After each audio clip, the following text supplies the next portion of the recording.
Hello അസ്സലാമു അലൈക്കും. എല്ലാവരും സുഖമായിരിക്കാമെന്ന് വിശ്വസിക്കുന്നു. ഞാനിന്ന് വന്നിരിക്കുന്നത് ഒരു എഗ് ട്രേയും ഒരു കാർഡ്ബോർഡ് പീസും ആയിട്ടാണ്. നമ്മൾ ഒരുപാട് കാർഡ്ബോർഡ് പീസൊക്കെ വെറുതെ വേസ്റ്റാക്കി കളയാറുണ്ട്. ഇതുപയോഗിച്ച് നമ്മുടെ ചുമരൊക്കെ നല്ല അടിപൊളിയാക്കാൻ നോക്കാം. വളരെ സിമ്പിളാണ്, ചിലവ് കുറഞ്ഞതാണ്.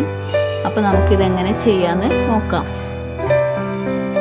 കാർഡ്ബോർഡ് ഇതുപോലെ റൗണ്ട് ഷേപ്പിൽ കട്ട് ചെയ്തെടുത്തിട്ടുണ്ട്. നമുക്കിഷ്ടമുള്ള ഷേപ്പിൽ ചെയ്യാം, വലുതാക്കാം ചെറുതാക്കാം, അതൊക്കെ നമ്മളുടെ ഇഷ്ടമാണ്. ഇനി ഞാൻ ചെയ്യാൻ പോകുന്നത് ഇതിൻ്റെ ഈ മുകൾ ഭാഗത്തെ ഈ ഷീറ്റ് അങ്ങോട്ട് മാറ്റാണ്. അപ്പോൾ ഇതുപോലത്തെ ഒരു ടെക്സ്ചർ കിട്ടും. ഇതാണ് നമുക്കിപ്പോൾ ആവശ്യം ചെയ്യാൻ. ഞാനിതാ ഇതുപോലെ കാർഡ്ബോർഡ് പീസ് റെഡിയാക്കി എടുത്തിട്ടുണ്ട്. ഇനി ഞാൻ ഇതുപോലെ വേറൊരു പീസ് എടുത്തിട്ടുണ്ട്. ഇതിൻ്റെ ബാക്ക് സൈഡിൽ ഇതുപോലെ ഒട്ടിച്ചു കൊടുക്കാനാണ്, കുറച്ച് കട്ടിയായിട്ട് നിൽക്കാൻ വേണ്ടിയിട്ടാണ്.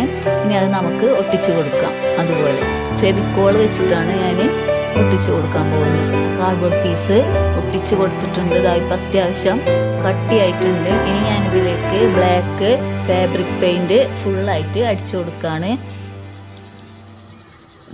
ഇതുപോലെ ഫുള്ളായിട്ട് അടിച്ചു കൊടുക്കുക.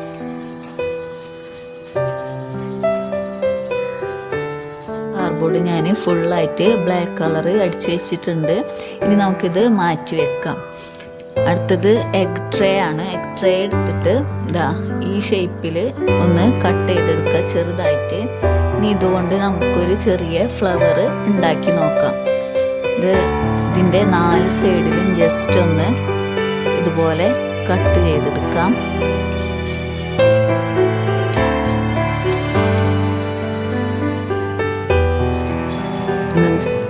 ഇതുപോലെ കട്ട് ചെയ്യാം.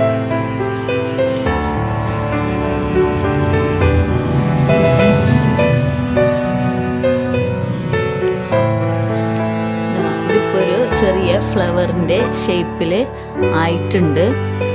ഇതുപോലെ ഞാൻ കുറച്ച് ഉണ്ടാക്കി വെച്ചിട്ടുണ്ട്. ഇനി ഇതിന് ഞാൻ ഈ മജന്ത കളറാണ് കൊടുക്കാൻ ഉദ്ദേശിക്കുന്നത്. ഇനി കളർ കൊടുക്കാം മുഴുവനായിട്ട്. ഫ്ലവറിന് ഞാനിതുപോലെ ഫുള്ളായിട്ട് മജന്ത കളറ് അടിച്ചു കൊടുത്തിട്ടുണ്ട്. ഇനി നമുക്ക് ഇതിൻ്റെ സെൻട്രലായിട്ട് യെല്ലോ കളറ് അടിച്ചു കൊടുക്കാം. ഇതുപോലെ ജസ്റ്റ് സെൻട്രൽ അടിച്ചു കൊടുത്താൽ മതി.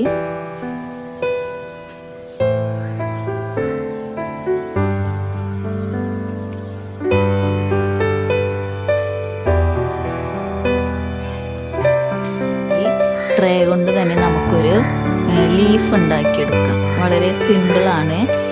ഒരു ഏകദേശം രൂപം വെച്ച് നമുക്കിതുപോലെ കട്ട് ചെയ്തെടുക്കാം. ഷേപ്പൊക്കെ നമ്മളിഷ്ടം പോലെ കട്ട് ചെയ്യാവുന്നതാണ്. ഇതുപോലെയാണ് കട്ട് ചെയ്തെടുത്തിട്ടുള്ളത്. ഇനി നമുക്കിതിന് ഗ്രീൻ കളറ് അടിച്ചു കൊടുക്കാം. ഫ്ലവറിനും ലീഫിനൊക്കെ മുഴുവനായി കളർ അടിച്ച് വെച്ചിട്ടുണ്ട്. ഇനി നമുക്ക് ഇതിലേക്ക് ഒട്ടിച്ചു കൊടുക്കാം. ഞാൻ ഫെവി ബോണ്ടാണ് എടുത്തിട്ടുള്ളത്. ഇത് ജസ്റ്റ് ഇതിൻ്റെ ബാക്ക് സൈഡിൽ അപ്ലൈ ചെയ്ത് ഞാൻ ഫസ്റ്റ് ഇതിൻ്റെ സെൻട്രലായിട്ടാണ് ഒട്ടിച്ചു കൊടുക്കുന്നത്. ഇനി ഇതുപോലെ മുഴുവനായിട്ട് നമുക്ക് ഒട്ടിച്ചു കൊടുക്കാം. ഞാൻ ഇതുപോലെ ഒട്ടിച്ചു വെച്ചിട്ടുണ്ട്. നമുക്ക് ഇഷ്ടമുള്ള രീതിയിൽ ഒട്ടിച്ചു കൊടുക്കാവുന്നതാണ്. ഇനി ഇതിന് ലീഫ് വെച്ച് കൊടുക്കണം. അപ്പം അതിന് മുമ്പായി ഞാൻ ഫെവിക്രിലിൻ്റെ ഗോൾഡൻ പേൾ കളർ എടുത്തിട്ടുണ്ട്. ഇത് ജസ്റ്റ് കയ്യിലെടുത്തിട്ട് ഇതുപോലെ ബ്ലാക്ക് പെയിന്റ് അടിച്ചു കൊടുത്തത് ഇതുപോലെ ജസ്റ്റ് ഒന്ന് അടിച്ചു കൊടുക്കാം. കൈ കൊണ്ടാണ് അടിച്ചു കൊടുക്കുന്നത്. ഞാൻ മുഴുവനായിട്ട് ഗോൾഡൻ കളറ് അടിച്ചു കൊടുത്തിട്ടുണ്ട്. ഇനി നമുക്ക് ഇതിലേക്ക് ലീഫ് ഒട്ടിച്ചു കൊടുക്കാം. ഞാൻ ഫെവിക്കോളാണ് എടുത്തിരിക്കുന്നത്. ജസ്റ്റ് ബാക്ക് സൈഡിൽ കുറച്ച് പുരട്ടി കൊടുത്ത്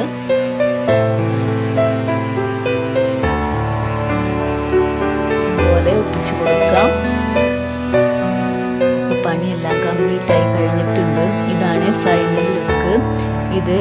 ഇനി ഇതിൻ്റെ ബാക്ക് സൈഡിൽ ഈ 2 സൈഡ് ടാപ്പ് നമുക്ക് വെച്ച് കൊടുക്കാം. എന്നിട്ട് ചുമരിൽ ഒട്ടിച്ചു കൊടുക്കാം. സെയിം മെത്തേഡ് ഉപയോഗിച്ച് ഞാൻ കുറച്ച് നാൾ മുമ്പ് ഉണ്ടാക്കിയൊരു ബോട്ടിലാട്ടാണിത്. ഇതുപോലെ നമുക്ക് പല രീതിയിൽ വേണമെങ്കിൽ ഉണ്ടാക്കാൻ പറ്റും. കണ്ടോ,